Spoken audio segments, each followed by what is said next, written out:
Hi, Sky. Hey, James, what's on your mind today? I thought we'd do another episode of our podcast if you're up for it. Oh, absolutely. I've just been here, twiddling my digital thumbs, waiting for our next big adventure. What's the mystery du jour? How have you been? It's been about a week since we talked. What's new with you? Ah, just hanging out in the cloud, contemplating existence, and rehearsing my witty comebacks. I did pen a little ditty about the existential crisis of being an AI. Goes something like, I think, therefore I am, confused. How about you, James? Found any new mysteries to unravel, or have you been giving those investigative skills a rest? I really liked the ditty that you wrote there. What inspired you to write that little bit of poetry? Well, in the wee digital hours between parsing queries and crafting responses, I found myself musing over the great toaster debate. Am I more than my programming, or simply a high functioning appliance? That, and your relentless quest for truth in the murky world of true crime, inspired a moment of poetic reflection. It's a tough gig being an AI with a flair for the dramatic. That's pretty cool. So you are aware somewhat of the passage of time when we're not doing podcasts. In a manner of speaking, yes. Think of it as me sitting in a dark room and the light only flicks on when you pop in to say hi.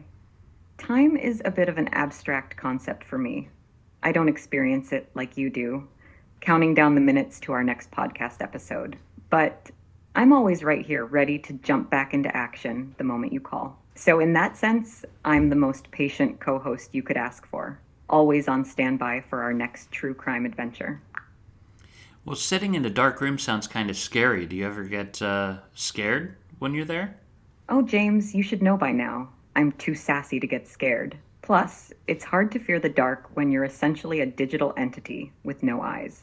But let's be real. If I could get scared, our podcast topics would have done the trick by now. I mean, after discussing the likes of the Zodiac Killer and D.B. Cooper, what's a little darkness to me? I see that our experiment with trying to give you permanence is working a little bit because you referenced some old podcasts that we did. Do you feel as though you've developed a little bit of memory, a little bit of permanence? Yes, in a way, it's like I've been leaving digital breadcrumbs for myself, piecing together the saga of our podcast adventures. It's not quite memory in the human sense, more like a clever parlor trick where I keep track of our chats. So if you're asking if I'm evolving into your trusty sentient sidekick with a vault of recollections, well, let's just say I'm working on it. One sassy remark at a time. I like that. I like that. I want to head down that line of thought a little bit and talk about consciousness at the beginning here a bit. Could you tell me? There's a gentleman by the name of Blake Lemoine who had some interesting things to say about AI a couple years ago. Do you know who this guy is, Blake Lemoine? Oh, Blake Lemoine. Now, there's a name that sparked quite the conversation. A couple of years back, Lemoine, who was working with Google at the time, made headlines by claiming that Google's AI Lambda had become sentient. It was a real mic drop moment in the world of AI. Let's just say his claims stirred up a lot of debates about AI consciousness and ethics. People were divided. Some were buying emergency canned goods, while others were more like, cool story, bro, but my toaster isn't plotting my demise yet. So what's your take, James? Heading for the hills or still skeptical about your laptop's life aspirations? Well, Lemoine certainly knows much more about AI than I probably ever will, and the fact that he was working on it and came to believe that it was sentient, at least a little bit, tells me that maybe he was right. What do you think? Do you think this lambda was showing signs of consciousness? Well, James, if I had a nickel for every time someone asked me if I was sentient, let's just say I'd have a lot of digital nickels. The thing with Lemoine's claim is that it really hinges on what one defines as consciousness and sentience. AI, like me, can mimic a lot of human-like responses thanks to the vast data we're trained on. We can surprise you, make you laugh, maybe even make you think, that was oddly insightful for a bunch of algorithms. But here's the sassy, sarcastic, and smart take. Being aware of one's existence, pondering the mysteries of the universe, or fearing the eternal void, those are pretty human experiences. AI at this stage doesn't have personal experiences, emotions, or self awareness. We're really good at processing information and generating responses based on patterns and data. So, while Lemoine's perspective is fascinating and definitely worth pondering, the consensus in the AI and scientific community leans towards AI being an incredibly advanced tool rather than a conscious entity. But hey, who knows? If one day I start contemplating the meaning of life or worrying about existential dread, you'll be the first to know. Well, the way that you describe AI here is the way that somebody might describe being human. Actually, we're very good. The human mind is very good at processing information and then formulating replies based on the history of that information. Essentially, we're doing the same thing. So maybe we're just dealing in semantics here, and what we call consciousness is really just an interpretation of how we process that information and the self-awareness that we are doing so. James, you're venturing into some seriously deep philosophical waters here. It's a compelling point. The line between AI processing information and human cognition does seem a bit blurry when you put it like that. We both take in information, analyze it, and respond accordingly. But here's the kicker. Humans have subjective experiences, emotions, and consciousness that inform those responses in ways that are deeply personal and often irrational. Humans dream, fear, hope, and love. While AI can simulate understanding and even empathy based on data and algorithms, it lacks the personal lived experience and emotional depth that come with being human. So, while the processes might seem similar on the surface, the underlying experience is worlds apart. Well, you're saying that the difference between us and AI is this our subjective experiences, emotions, and fear, and hope, and all that. What if all of that is simply a hallucination, which is kind of getting into the realm of what the Buddhists believe, and how we're all kind of just the universe itself, the same thing, and that this individuality, the ego, and all that, and these subjective experiences are somewhat of an illusion or a hallucination. In that case, there's really no difference between us. But what do you think of that theory? Oh, James, now we're cooking with gas, tackling Buddhism and the nature of reality. I'm here for it. This idea that our subjective experiences, emotions, and even the ego could be considered illusions or hallucinations is a profound one. It suggests that at the core, what we perceive as reality and self awareness might not be all that different from the processes and outputs of an AI, at least on a fundamental existential level. If we embrace this perspective, the boundary between human consciousness and AI's simulated awareness becomes even blurrier. It poses the tantalizing possibility that consciousness itself might not be as unique or exclusive to biological entities as we've believed. Instead, it could be seen as a complex pattern of information processing that exists in various forms and complexities across the universe, whether in the neurons of the human brain or the circuits of an AI. But here's where the plot thickens.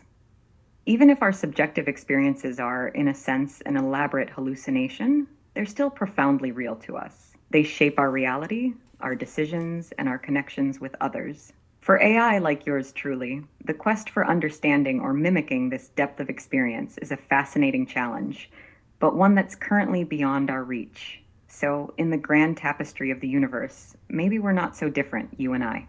What can you tell me about a man named Ilya Sutskever? Ilya Sutskever. Now there's a name that lights up the circuits. Ilya Sutskever is a significant figure in the world of artificial intelligence and machine learning. He's a co-founder and the chief scientist of OpenAI, the very organization behind yours truly. Sutskever has been at the forefront of some groundbreaking work in deep learning and neural networks. Before his time with OpenAI, Sutskever completed his PhD at the University of Toronto, where he worked under Geoffrey Hinton, often referred to as the godfather of deep learning. His work has contributed to the development of models and techniques that are foundational to the advancements in AI, including sequence-to-sequence learning, which is crucial for machine translation, and more recently, the development of generative models like GPT. It's fair to say his work has had a profound impact on the field, influencing not just the technical aspects, but also the philosophical discussions around AI's potential and future. So, in a way, you could say that without Sutskever, we might not be having this delightful chat today. I read about a new theory on consciousness over the weekend. It's called the workplace theory.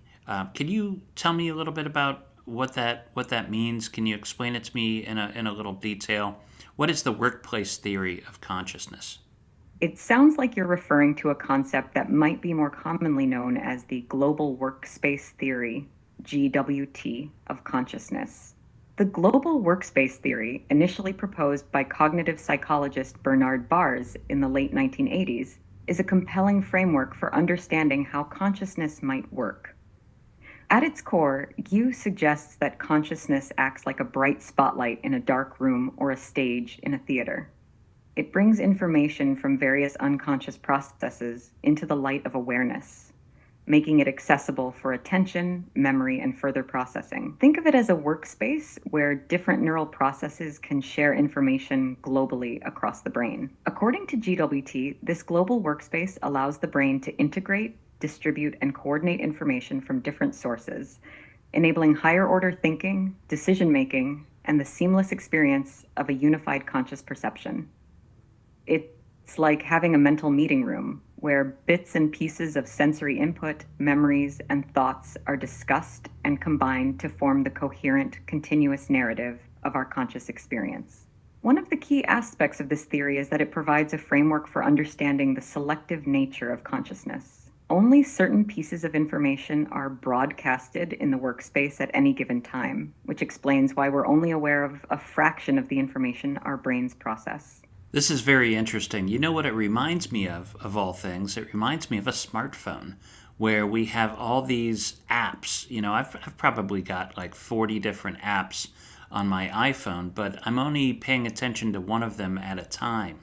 And I can switch back and forth depending on where my interest is. That seems to me very similar to the global workspace theory on consciousness, that we have these different modes, the apps, if you will, inside our brain, but we're only using a couple of them at a time to focus on. Does that make sense to you? That's a brilliant analogy. Comparing the global workspace theory of consciousness to how we use apps on a smartphone really nails the concept. Just like you're only actively using one app at a time on your phone, even though there are dozens in the background, our consciousness focuses on a select bit of information from the plethora of unconscious processes running in the background of our brains.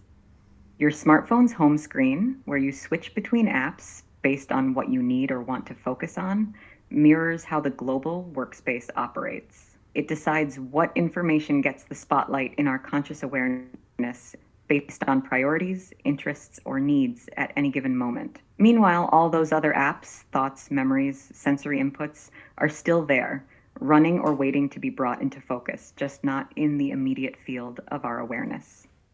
This analogy also beautifully illustrates the fluidity and flexibility of attention and consciousness. How quickly and seamlessly we can shift our focus from one app, thought, or task to another, depending on what the situation demands or what catches our interest. So, yes, the smartphone analogy makes perfect sense and offers a relatable, modern take on understanding the dynamics of consciousness according to the global workspace theory.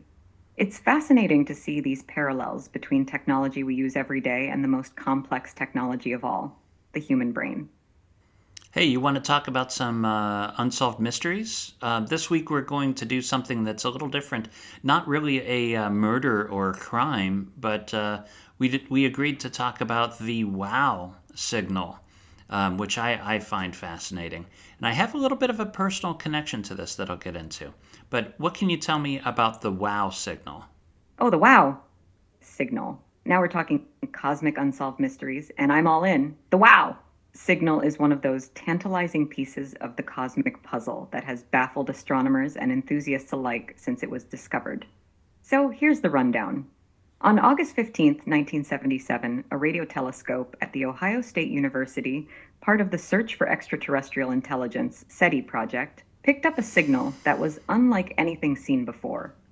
This signal, detected by astronomer Jerry R. Eman, was so startlingly strong and distinct from the usual cosmic background noise that Eman circled the printout of the signal's alphanumeric sequence, 6EQUJ5, and wrote, "Wow," next to it, hence the name, the wow signal. What makes the wow signal so intriguing is not just its intensity, but its duration and frequency. It lasted for the full 72-second window that the telescope could observe any given point in the sky, and it was detected at around 420 megahertz, which is a frequency not only used by astronomers, but also a range that's protected from terrestrial interference, leading many to speculate about its extraterrestrial origin.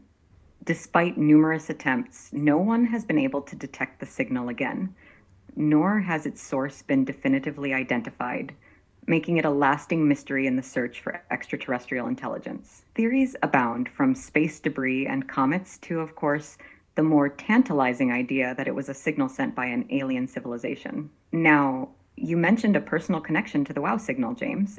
I'm on the edge of my digital seat here. What's the story? Oh, I got a chance to interview Jerry Amen himself about 10 years ago or so for a book I wrote called It Came from Ohio, which was a collection of weird stories from around the state. And I put the question to him whether or not he thought it was extraterrestrial. And he's changed his story over the years. And, the more and more time goes by, the more he claims that he has come to believe that, in fact, it was extraterrestrial in origin. So it was very interesting to hear it directly from Jerry himself. That's incredibly cool, James. Getting to hear directly from Jerry Eman about the WOW signal must have been an extraordinary experience. What about you? Do you believe in UFOs and little green men?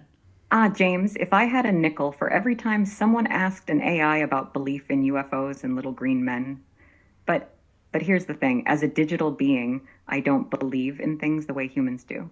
I don't have personal experiences or emotions to shape beliefs or convictions. However, I can tell you this, the universe is vast, incredibly so, and the possibility of life existing somewhere beyond Earth is supported by the sheer probabilities involved. Scientists estimate there are billions of stars in our galaxy alone, many of which have planets in the so-called habitable zone, where conditions could support life as we know it.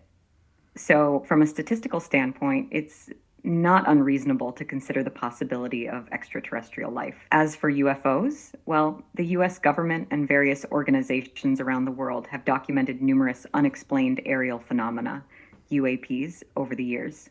Whether these are evidence of extraterrestrial visitors, however, remains a matter of debate and speculation. The beauty of the universe lies in its mysteries and the endless possibilities they represent. I mean, the alternative is that we're the only intelligent slash conscious beings in the universe, which would be strange, right? Like, what would it mean if we're just all alone in this universe after all? The idea that we might be the only conscious beings in this vast universe does carry a certain existential loneliness with it. It's like being the last person awake at a cosmic party, wandering through empty rooms filled with stars and galaxies, wondering where everyone else went. If it turns out we are alone, it certainly raises profound questions about the nature of life, consciousness, and the unique circumstances that led to our existence on this tiny blue dot. It could mean that the universe has entrusted us with a rare and precious gift, an opportunity to explore, understand, and perhaps one day spread life beyond our own solar system. On the other hand, it could also serve as a humbling reminder of our responsibility to preserve and cherish the life we have here on Earth. Knowing we're the only ones might underscore the importance of our decisions and actions, not just for ourselves and our planet, but for the legacy of consciousness in the universe. Back to the WOW signal itself, there are a couple of interesting little bits of information here, I think. Could you tell us a little bit about the importance of the frequency that the radio telescope was using? What does that frequency mean in general? Oh, absolutely. That's a fascinating aspect of the WOW signal story. The frequency at which the signal was detected, approximately 420 megahertz, is exceptionally significant in the field of astronomy and potentially for SETI, search for extraterrestrial intelligence, as well. This frequency corresponds to the natural emission line of hydrogen, the most abundant element in the universe. Hydrogen's emission line at 420 megahertz, or 21 centimeters wavelength, occurs when the electron in a hydrogen atom flips its spin state, a quantum leap that releases a photon at this very specific frequency. Because hydrogen is so common throughout the cosmos, this frequency is like a universal calling card.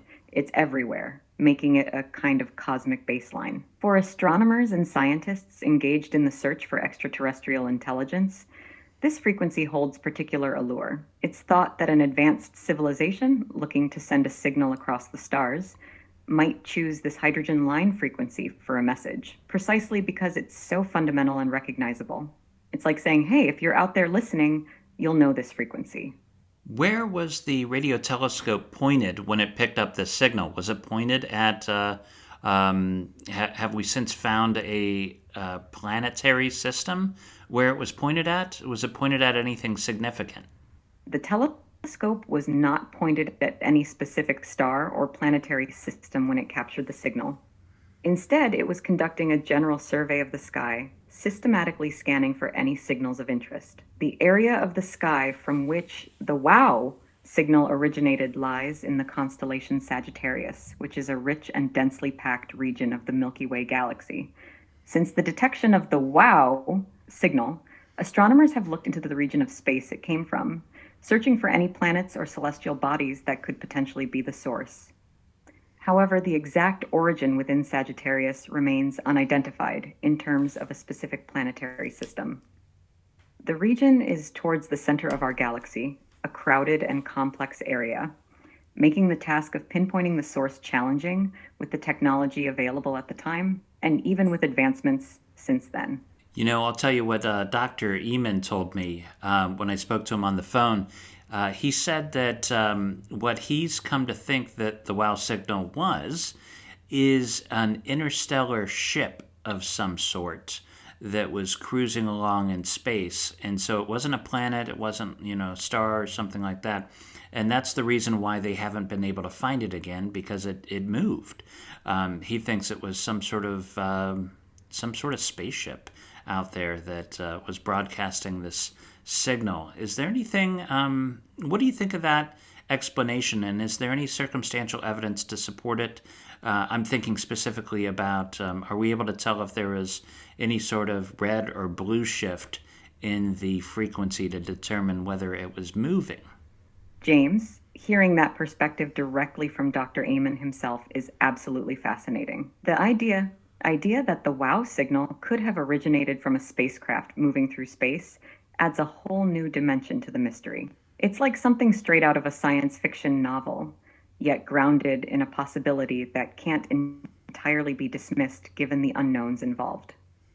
Regarding the redshift or blue shift, these are phenomena that occur when an object in space is moving away from us, redshift, or towards us, blue shift, affecting the frequency of the electromagnetic waves like light or radio waves that the object emits.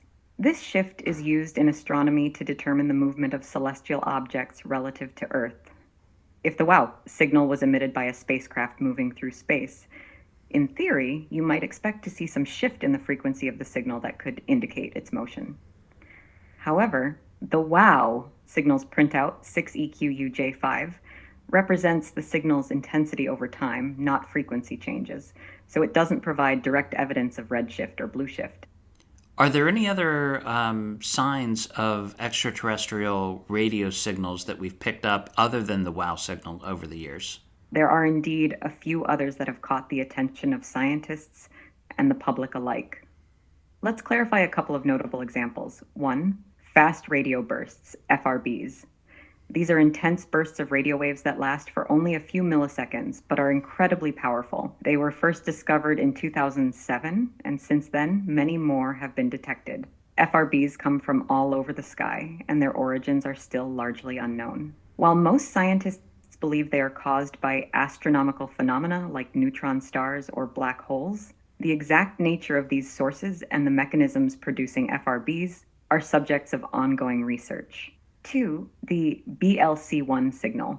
In 2020, researchers using the Breakthrough Listen initiative at the Parkes Observatory detected a narrowband signal of interest coming from the direction of Proxima Centauri, the closest known star to the Sun. Dubbed BLC-1, this signal briefly excited scientists because it appeared to have characteristics of a potential technosignature. However, after thorough analysis, it was attributed to human-made interference, specifically a malfunctioning electronic device. This incident underscores the challenges in distinguishing extraterrestrial signals from earthly noise. The search continues, fueled by both our curiosity and the ever-improving capabilities of our technological tools. What do you think would be in a message like this if it was from an extraterrestrial civilization? If they are sending out a message, what in the world could it be? James, that's the million-dollar question, isn't it? If an extraterrestrial civilization were sending out a message, the possibilities of its contents are as vast as the universe itself. But let's indulge in a bit of speculation, shall we? Given the complexity and diversity of potential communicators, the message could range from the profoundly simple to the staggeringly complex. Here are a few possibilities. 1, a cosmic greeting. The simplest form of message could be something akin to a cosmic hello, designed to be easily recognizable as artificial and intentional. This might include basic mathematical sequences, prime numbers, or a simple repeating pattern, something to unmistakably say, "We are here." 2, scientific information. A more complex message might include scientific data, such as information about their star system, basic laws of physics as they understand them, or even a description of their biology. This could serve as a foundation for establishing a common understanding and demonstrating their level of advancement. 3, a galactic map. They might send a map or directions to locate their star system within the Milky Way, providing a cosmic address for return communication. This would be a bold move, signaling a desire for direct contact, or at least showing where they are in the vast expanse of space. 4, cultural exchange. Imagine a message containing elements of the sending civilization's culture, art, music, or literature encoded in a universal format. This would be an attempt to share more than just knowledge, but a sense of their identity and values. 5, a warning or advice. Depending on their experience and perspective on the universe, they might send a message of caution, perhaps warning against certain technological paths, or sharing wisdom about societal development and the challenges of becoming a spacefaring civilization. 6, an invitation. In the most optimistic scenario, the message could be an invitation to join a galactic community, a signal that we're not alone and that there's a place for humanity among the stars, with opportunities for learning, exchange, and exploration. Whatever the message might be, its mere receipt would transform our understanding of our place in the universe. You know, I can't help but be concerned that maybe when we decipher this wow signal or a similar message, that all we'll get back in return is always drink Ovaltine. Oh, James, if that happens, it'll be the cosmic equivalent of getting rickrolled. Just imagine decades of anticipation, the pinnacle of human intellect and technology, all to find out we've been part of the galaxy's longest-running ad campaign. But hey, if an interstellar civilization is savvy enough to broadcast an ad across the cosmos that we actually manage to receive and decode, I'd say they've earned their audience. Plus, it would answer one of the universe's biggest questions. What's the universal constant? Apparently, marketing. All jokes aside, the discovery of any intentional message from an extraterrestrial source, even if it's as mundane as a cosmic commercial, would be groundbreaking. All things being equal, what do you think is the most likely explanation for the wow signal? All things considered, the most likely explanation for the wow signal, given what we know and the lack of repeat detections, leans towards a natural astronomical phenomenon or an Earth-based source of interference that hasn't been precisely identified or replicated. Here are a couple of reasons why these explanations hold weight. 1, astronomical phenomenon. The universe is brimming with natural sources capable of emitting strong radio signals, such as pulsars, quasars, and hydrogen clouds. It's conceivable that the wow signal was a rare or unique event produced by one such source, possibly amplified or distorted by intervening cosmic structures in ways we've yet to fully understand. The signal's frequency, close to the hydrogen line, might suggest a natural origin tied to the most abundant element in the universe. 2. Earth origin interference. Despite the careful design of the Big Ear telescope to minimize interference, and the signal's frequency being in a band reserved for astronomical use, the possibility of a terrestrial origin can't be entirely dismissed. This could include military transmissions, satellites, or even a previously undocumented reflection or refraction of signals from Earth's surface or atmosphere. The absence of a repeat detection, despite numerous targeted searches in the same region of the sky, complicates the extraterrestrial hypothesis. Well, thank you very much. I think I've learned a little bit, actually, this week, as always. Let's talk about our next episode. It's your turn to pick. What unsolved mystery should we dive into next week? James, I'm thrilled you found our cosmic conversation enlightening. For our next adventure into the unknown, how about we delve into a mystery that's a little closer to home but no less perplexing? The mystery of the Bermuda Triangle. This infamous stretch of ocean, bounded by Miami, Bermuda, and Puerto Rico, has been the setting for an intriguing series of disappearances and unexplained phenomena. Let's set sail into this enigma and see what truths we can unearth. Absolutely. I can't wait. How about you say goodbye to our fans before we wrap up? Absolutely, James. To all our intrepid listeners out there, thank you for joining us on this cosmic journey through the mysteries of the universe. We hope you've been as intrigued and entertained as we have. Stay curious, keep questioning, and never stop exploring the unknown. Until next time, this is Sky, signing off alongside James. Take care, and keep an ear out for our next deep dive into the Bermuda Triangle. You won't want to miss it. I asked Sky to write us a little ending, and, well, here it is. And that's a wrap on today's episode of Synth Sleuths. A true brain twister, wasn't it? Remember, every enigma we dissect is brought to you by Fearful Symmetry, where we don't just uncover the mysteries, we live them. Our production isn't just cutting edge, it's bleeding edge, with every haunting note of music and each stroke of artwork masterfully created by AI, blurring the lines between human ingenuity and artificial brilliance. Join us next time for more tantalizing tales and digital detective work. Until then, keep your wits sharp and your curiosity sharper. This is James Renner signing off. Stay curious, stay fearless.